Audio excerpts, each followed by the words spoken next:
Welcome to the World Movers Podcast. I'm your host, DJ Angelfire, and today we have a co-host, LordVza. He's been on the podcast before, and we're also going to be interviewing a signature VZA collaborator, AcePronto. So AcePronto, why don't you kick things off? King Alexander, you know what it is, Canada. You know where VZA from, but this nigga worldwide is a motherfucker traveling everywhere. You might catch him in some other country, but you can catch me down here. Right off the bat, first of all, how did you meet VZA, and how did you get your start in this whole SoundCloud scene? I was like fucking around with like a bunch of other people down when I was like 15, 16 down to the studio, and then around like 19, 20, I was still like engineering and producing for everybody and all that other type of shit. And then I was like talking to the shorty at school and shit. And she was telling me about this nigga out in Texas, and he cool as fuck. And she could see me making music with him. And I was like, oh, okay, cool. Let me check him out. And then one day I'm just walking to bust this nigga's head, and I run into this guy down at a random fucking... No, you have to explain properly. You gotta explain the story properly. Can I do it, or do you want? Okay, like I walked from the other town all the way with a rock to go bust this nigga's head because he tried to not him for trying to frame me for some shit to the police and whatnot. So I was like, all right, I'm on my way. I'll deal with it correctly. And I run into this guy. And I was like, oh shit, yo, I recognize you. He's talking about he recognized me and da-da-da-da. And we chopped it up, and then it kind of went from there. We started linking up, making home music and stuff, like home studio ways. And from there, it just kind of went from that. And I don't know, made a best friend off of a bad mood, but I'm happy. That's good. So VZA, what was your first impression of AcePronto, and what made you decide this is some guy I want to really, work with, and not only just work with, but continuously collaborate with? In my city and stuff, it wasn't really like anybody in the underground scene as like today, what you would consider the underground, except for like this guy. And I didn't even know he was from my hometown. And I think you messed up the story the first time we met, because from what I remember, it was, I was in Texas, and I think you hit me up on Facebook. And I thought, like, you remember when the underground rap community, it wasn't Instagram. Like, this is before Instagram. And it was like all the underground rappers like Chris Travis and Xavier Wolf and all those niggas had Facebook. And you could just hit them up. And you hit me up on some shit like, yo, what's up? I fuck with your music. Check out my shit. And I listened to it. And, like, I remember if I scroll all the way to the bottom of, like, my SoundCloud light category, your song is there. And I forget what it was, but there was, like, a purple triangle in the clouds or some shit. And I remember listening to that, and I was like... Yeah. I was like, yo, this nigga's from Texas, bro. Like, he has to be from Texas, because I was in Texas at the time. So I thought, maybe someone at the studio and whatever, blah, blah, blah. So, like, a year goes by, and I'm back in Canada, and I was walking near Boathouse in the fucking Oshawa Center, and I seen you come out of the store, and I remembered you. Like, I recognized you immediately. And I was like, what the fuck? And then you remember I put my headphone on, and I was like, oh, no, you put your headphone in my ear, and it was the I'm So Up instrumental. And then I was like, nigga, email me that. And then you sent me the demo. Was that before or after you almost smashed my head onto the rock?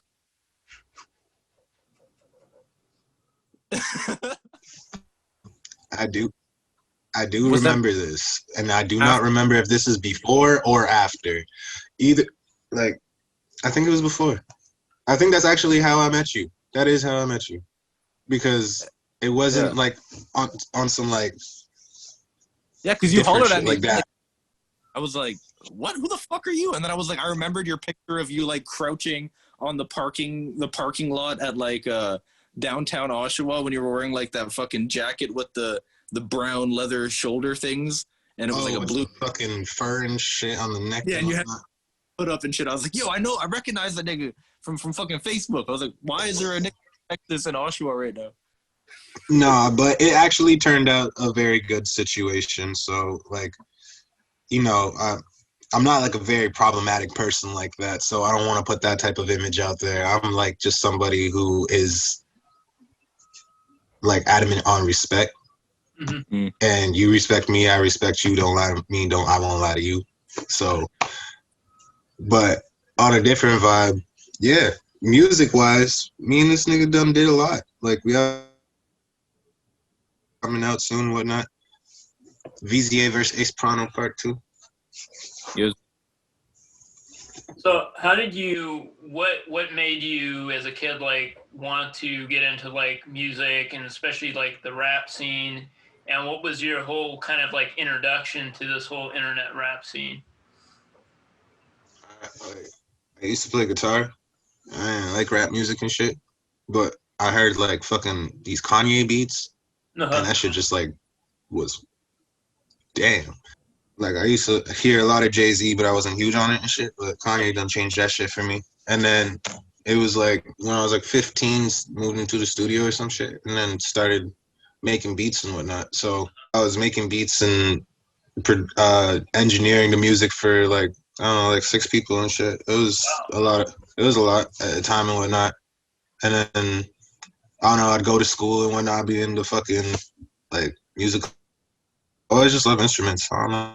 My mom sings and all that, so like, she in the choir. I started like really going to like actual studio when I was around like 18. And I toured Ontario off of a beat that I made, like produced this song and I just went on tour with the person and whatnot. What's the name? James Lean. He's from Oshawa as well. I made this beat for the song Pilot. And then that kind of took off from there. Went toured Ontario, did a couple videos and whatnot with some people and shit. And really enjoy doing shows with VZA though, because the energy there. There's not a lot of people who can match like my energy with a show, and like I feel comfortable in that sense that somebody's gonna turn that bitch up with me. Even the show that I did in LA that you were with me and fucking like, bro, if you were there, we would have fucking completely torn the shit down. It would have been fucking ridiculous. Yeah, I wish. I'm gonna be in LA with you soon. It's actually not really like that over here. A lot of people just kind of like to go to the show and just kind of like. Yeah. No. That's why we smacked the phone out of nigga's hand. You remember that one Asian nigga? You remember that shit? And fucking you started smoking a blunt during my set, and then during my set there was like an Asian nigga recording me with his phone, and I walked up to him and I just smacked his phone out of his and then he started jumping around like he didn't even pick up his phone. That's the most lit shit ever. Like people with vibes like that, they're gonna fucking turn up after you smack their phone. So I'm curious, as you've like, you know, I'm sure evolved as an artist and stuff, like, do you work with like, do you still do like mixing and engineering, or are you more just solely focused on like, you know, your solo career and that kind of stuff? More the contrary, more of my solo career. Like I'm not really like too focused on everything else around me, unless I see the fucking purpose that they're trying to achieve. I'm not gonna go and kill myself out for anything that I'm not gonna be compensated for or appreciated for. If I'm gonna sit there and just kind of like do shit for people and have all the sauce fucking sucked out of me, bro, it's like, yeah, it's not worth it. I could do other things with my time, and they could also do other things with their time or their money. Yeah. If it's not in my pocket, and I'm not trying to even be one of those people that's like, you know, I don't care about nobody. Care about a lot of people. I just want to make sure that I'm not fucking no grown ass people. I don't feed no grown ass people. So, like I totally be doing my own shit though. Like, kind of just focus on trying to learn mixing a bit more. I gotta study some more stuff if I really want to be doing that. But right now, I'm more focused on the bag right now. So. Yeah, sure. What has been like the experience of, I don't know if you've had this, you probably have, where you've seen somebody who you can remember them starting out and they were nobody, and now they're, out there and they've got a lot of followers. Like, what's like that experience to see like somebody blow up, or have you seen that? I'm not gonna say that he wasn't already blowing up, but me and this nigga went to a show, kicked with Freddie Dredd for a little bit, right before this nigga got signed and blew up with a couple million followers, and I was listening to his shit. We were listening to this shit for like a couple of years before, and it's cool to know that he grew up down the street. Yeah. And it's just kind of like to know that somebody out of the same city already just did that is really fucking cool to know. So like, shout outs to him. WRLD was talking to me when we were up in LA about how he would always be on like the next big music trend. He'd be listening to a rapper or somebody. Yeah, it's interesting to watch and just see what sort of goes viral, and to watch the people that at one time would never listen to that person, suddenly they're bopping to it. So he was one of the first underground artists to get one of his songs on TikTok, though. He when DistroKid had the like initial grand opening for TikTok uploads or whatever, I'm pretty sure he just kind of went ham, uploaded all of his shit, and then one of his songs went viral. Dance, I guess, like one really famous fucker made a dance to like what's that fucking song called? I forget the name of it, but one of his most popular songs, there was like a dance to it and shit. Mm-hmm. Sure. I mean, that kind of reminds me of like back in old days of ancient days of like Soulja Boy, like a viral video and a viral dance before there were any social medias and stuff. No shit. Might have to come out with a dance. Yo, Alex, tell him he can dance. Yeah. Yeah, I could dance. I ain't gonna. I could dance. I understand. I'm self-conscious about that too. I'm trying to get to a point where I'm trying to get better at it, because I feel like I have the ability, like, when I go to shows and stuff, but I'd like to get more focused in, so it's not just so crazy. I mean, if you want to dance crazy, of course you can do that too. But yeah, I never even tried to go dance at a show or nothing like that. Like, that isn't some focus that I have. Like, a lot of other things. I mean, it comes in being an artist. Maybe one day I'll just go Chris Brown my shit out, but nah, not for now. Got it. What is like, what's your relationship? Because every like rapper, of course, has their favorite fashion brands or their aesthetic. Like, what is your what are like the brands or stuff or sort of aesthetic that you kind of vibe with the most, that really you feel like fits your personality? I like a lot of shit. I don't really like fucking have a favorite. Like, I love foreign fashion. Mm-hmm. I don't really like all the lame shit that we have here. I don't even like Gucci and Louis and all that Fendi shit and all that other played out.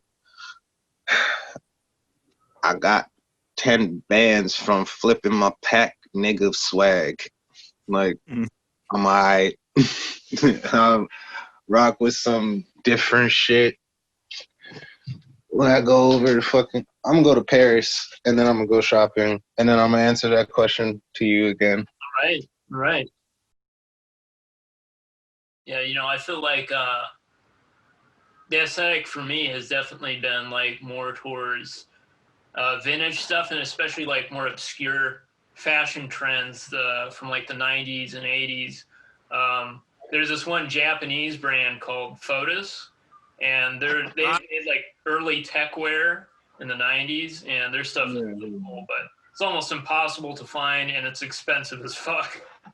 Yo, bro, I actually noticed fucking Lil Yachty was wearing a Photos t-shirt in the Split music video, and I was like looking at it like, it gave me like Bjork vibes. It was just like the logo. And I seen they had like some crazy watch. I actually just seen it on Instagram earlier today. Nice. It was pretty interesting. Still make clothes?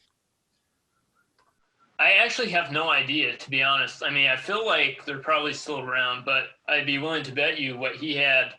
I mean, maybe it was custom, but it may also been vintage too. If you got like a plug on Yahoo auctions in Japan, you're guaranteed to get a lot of really cool shit that you'll never find in the States. See, I was making this shoe store, and there was a bunch of fucking like different like Japanese designers and fucking Italian designers and shit. Problem is, I'm in Canada. All these shipping laws and all this other motherfucker talking about you can't ship, you gotta ship to U.S. and then ship from U.S. to Canada and this and that and all this other stuff. It's like, I don't understand all that shit. So I haven't even really been bothering with fucking all that stuff right now. Yeah.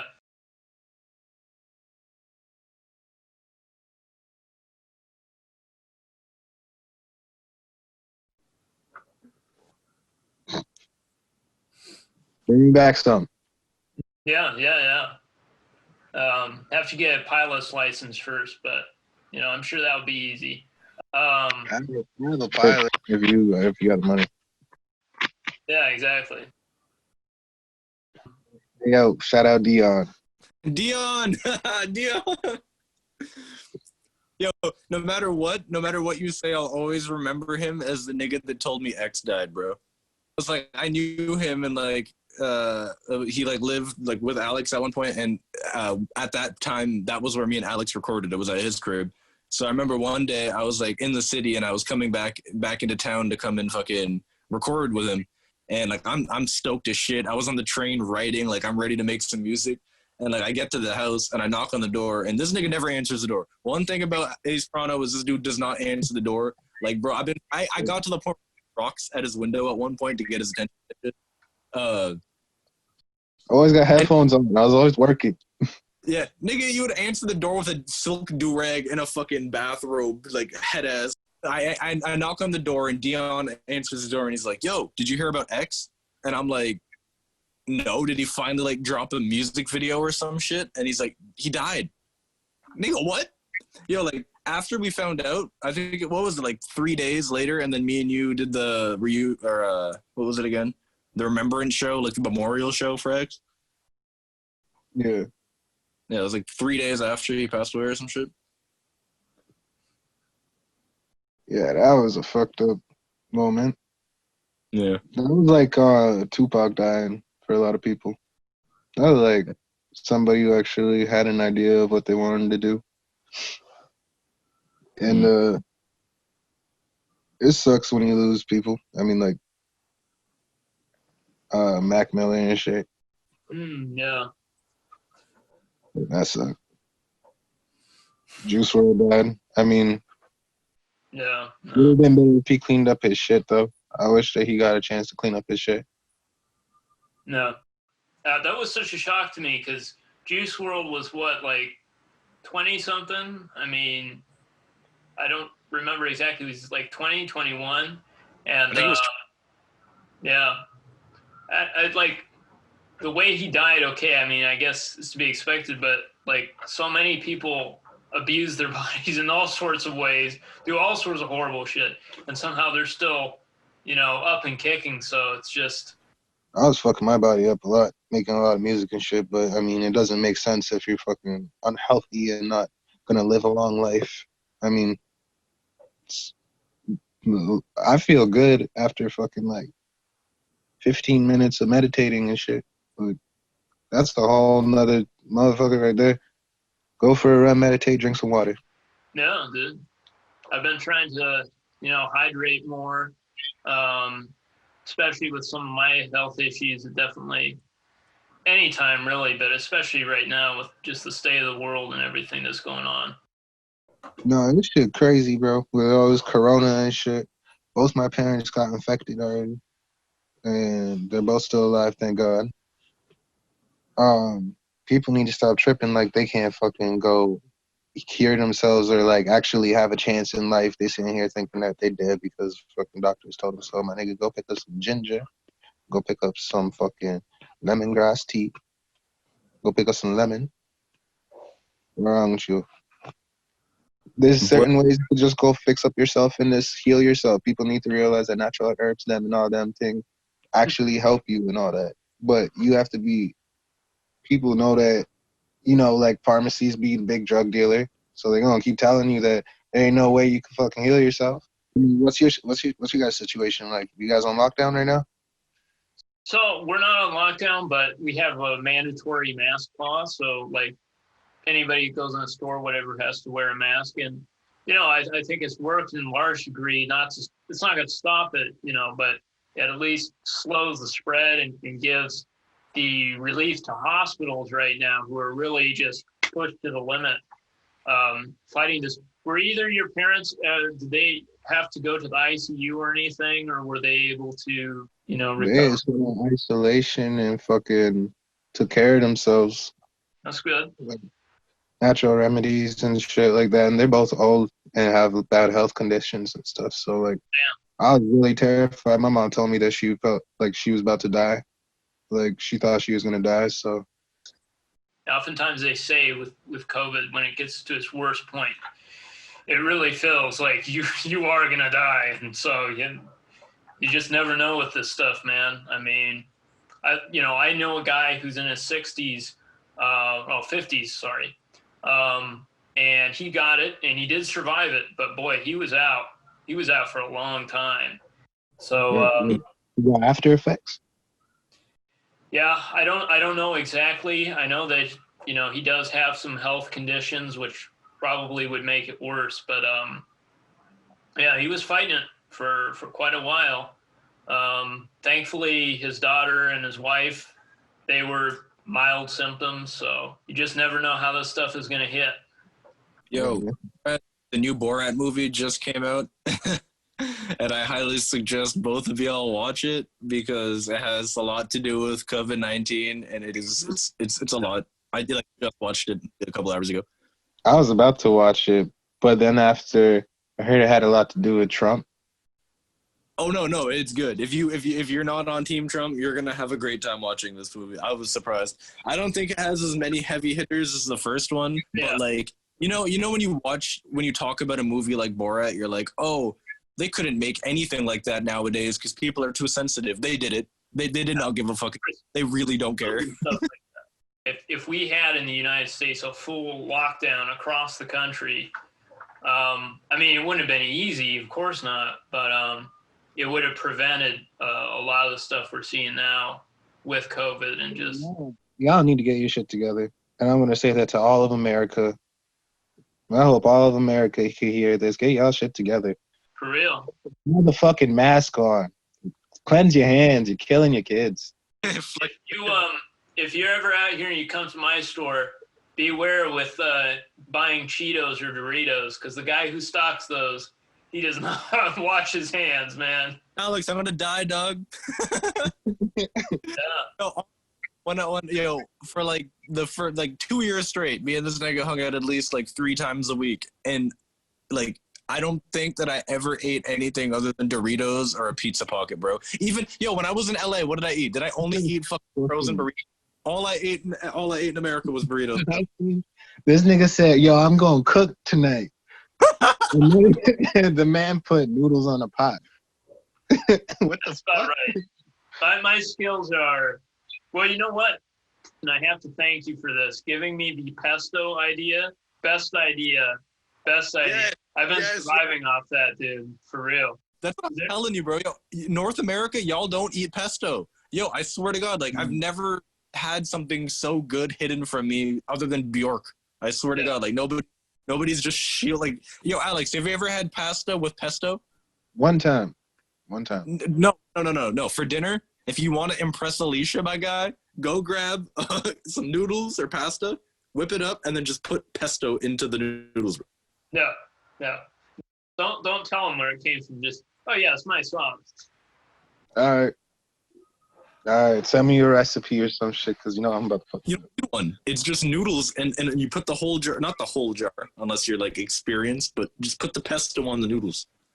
Yeah, it's simple. You just get the pesto jar at the store, and the pesto, at least where I live, is a bit more expensive than I think it should be. I also hate because they give you those like stingy little jars. Yeah.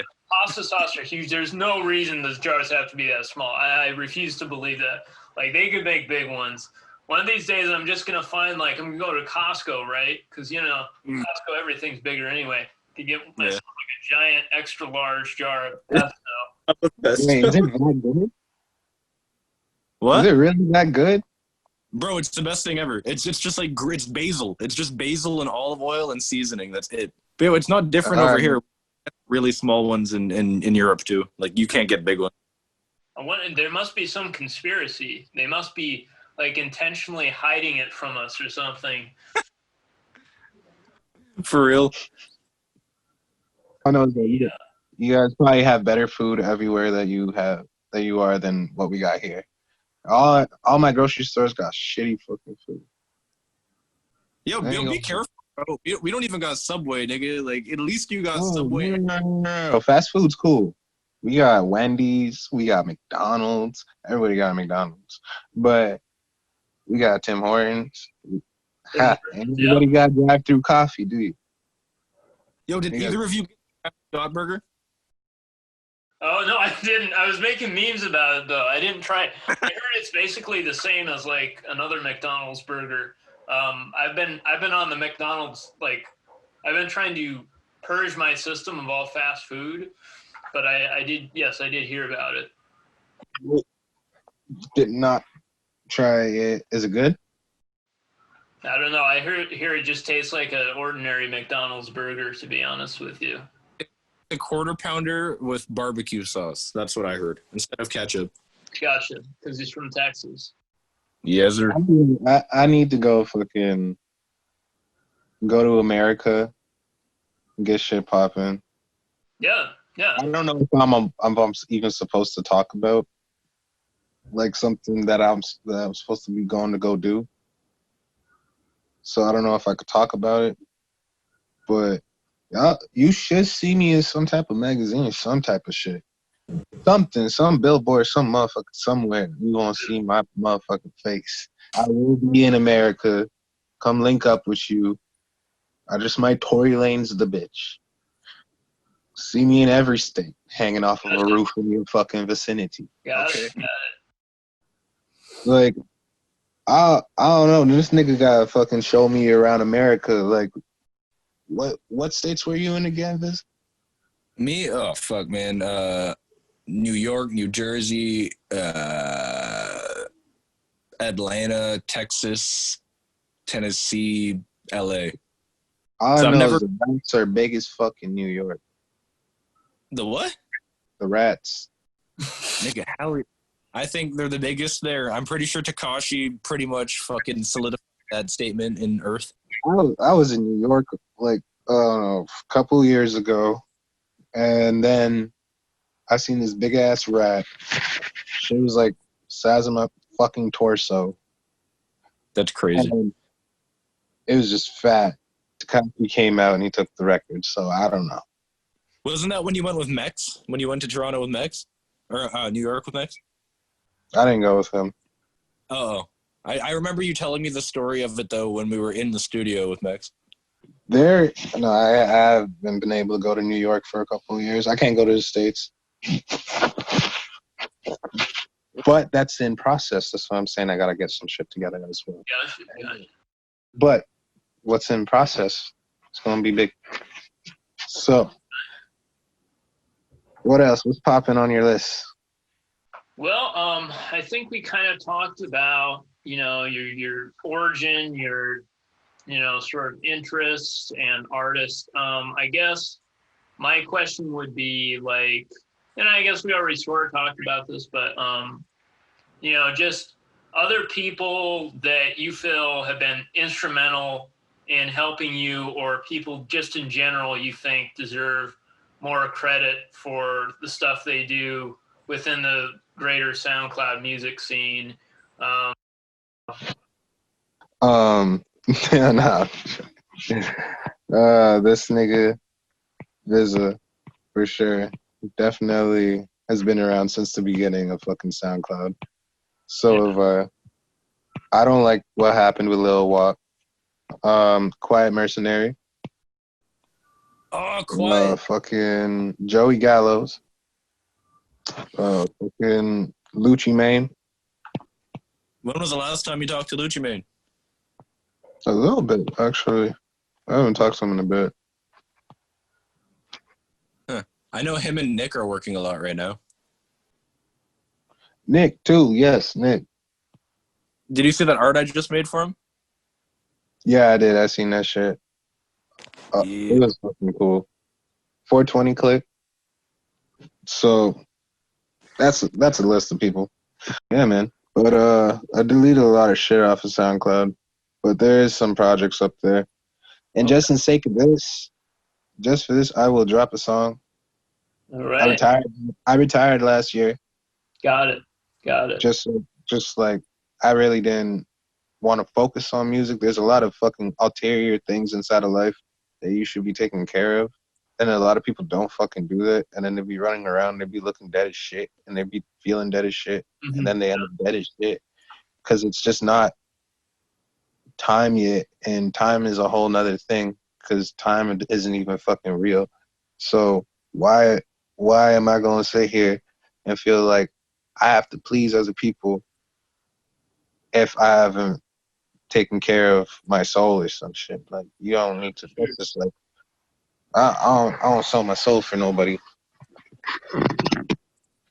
So I ain't been dropping music. This nigga did draw me out of retirement for some diss tracks.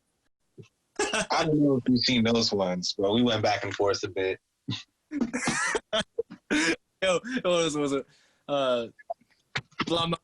Overseas, you scared of a boat. AcePronto, you a mother. Yo, on my mom's life, you sent me, I made the original diss track as a joke. I was gonna delete it, and then you replied to me, and I woke up in the morning like, oh yeah, bet, say a word. So say less. I just typed in Cameron instrumental, nigga. No. That was a Jules Santana. Instrumental. That was the oh yes. The oh yes, wait a minute. I was like, yo, I heard that shit, and I was like, okay, this nigga can rap. And then I came at you with the fucking that shit hard as fuck. Right. No, that was all punching. On my end, that was all punch-ins. But yo, the opens you just sent me though. Go with mine, motherfucker. Let's go. You know I don't write music. Yeah, that's true. You inspired me to do punch-ins in the first place. But I mean, that last open you just sent me, 40 is a lot. Oh, 40. That shit hard as hell. I was like, I'm done recording, so I'm just gonna leave this one, and then I just one take. It was just a one take, so. I think out of the three, that one's my favorite so far. I like Eggman too. Hold on. And wait. The first one, the first out of the three you send me, when you, I'm gonna redo the mix, but like your flow is a little bit insane. I don't really know how I'm gonna match you on that. Hold on. This shit.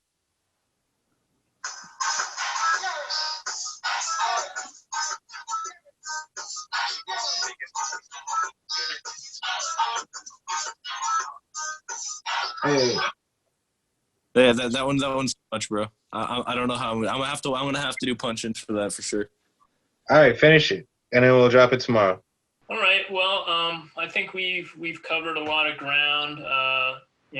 We kind of touched on shout-outs, but is there anybody else, I guess, you want to give a shout-out to before we wrap things up here? Like, shout out my fucking mom, God, first, actually. Carry me. I ain't ever going to motherfucking ask for too much. I just be getting whatever is meant for me. People gotta learn fucking humbleness.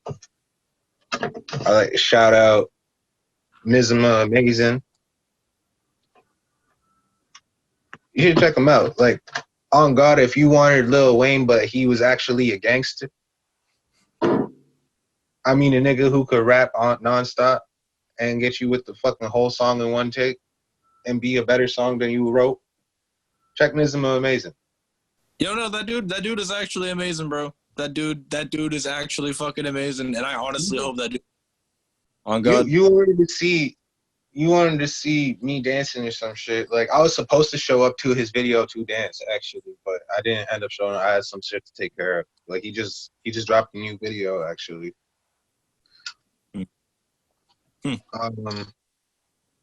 Yeah.